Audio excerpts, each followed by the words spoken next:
Të dashur miqe dashamirës,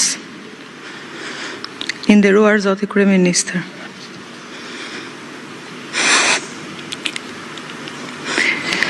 dita e sotme është për mua dita më e errët dhe e trishtuar e jetës.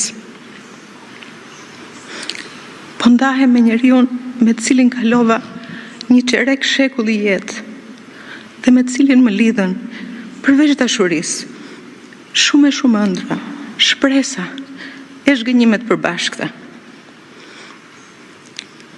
Sot është një nga ato ditë që unë nuk do të dëshiroja të jetoja kur. E tillë është kjo ditë edhe për fëmijët tanë, Sokolin, Etën dhe Klajdin. Këtu e një çerek shekulli më parë, unë një vajzë fare e re, me intuitën e moshës pafajshme, rash në dashuri me Fatosin. Atëherë sigurisht nuk e kuptoja pse. Por tani e di.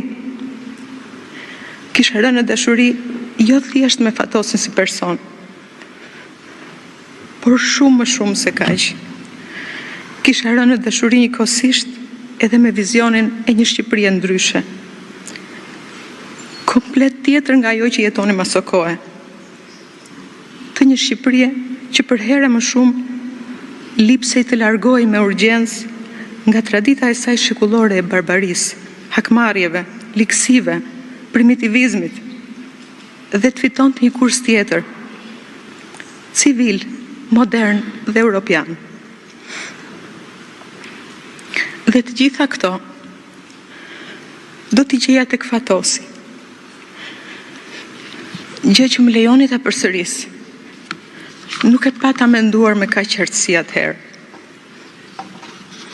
Me kalimin e kohës, ditë pas dite, unë pata fatin të zbuloja tek Fatosi vlera dhe cilësi që nuk janë aq të shpeshta në jetën tonë, aq më pak në jetën publike dhe politike.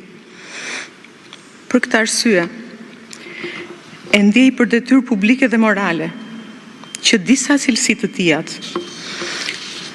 të cilat me mirënjohje të thellua them, besoj se i njohim të gjithë.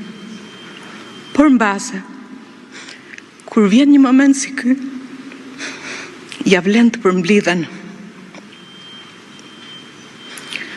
Sepse Fatosi ishte shumë më tepër se sa një figurë publike. Shumë më tepër nga ato që janë thënë dhe do të thuhen në histori dhe nëpër media. Fatosi ishte i vërtet. Ai nuk dinte dhe nuk donte asnjëherë të shtirej. Ai nuk merrte poza. E urrente populizmin. Ai bënte atë që besonte dhe besonte tek ajo që bënte. Sepse ai besonte me shpirt në vlerat europiane. Fatosi ishte në veritës ndaj banalitetit, servilizmit dhe pavësisë. Siç e ka thënë vetë, ai eci mes baltës së politikës pa u bërë pis prej saj. Fatosi nuk ishte një njeri i zakonshëm. Ai nuk bënte asgjë për gjysmë. As punën, as miqësinë, as dashurinë. Ai kishte një zemër të madhe. Një zemër që dinte të falte, të mirë kuptonte dhe të donte me gjithë qenien e tij.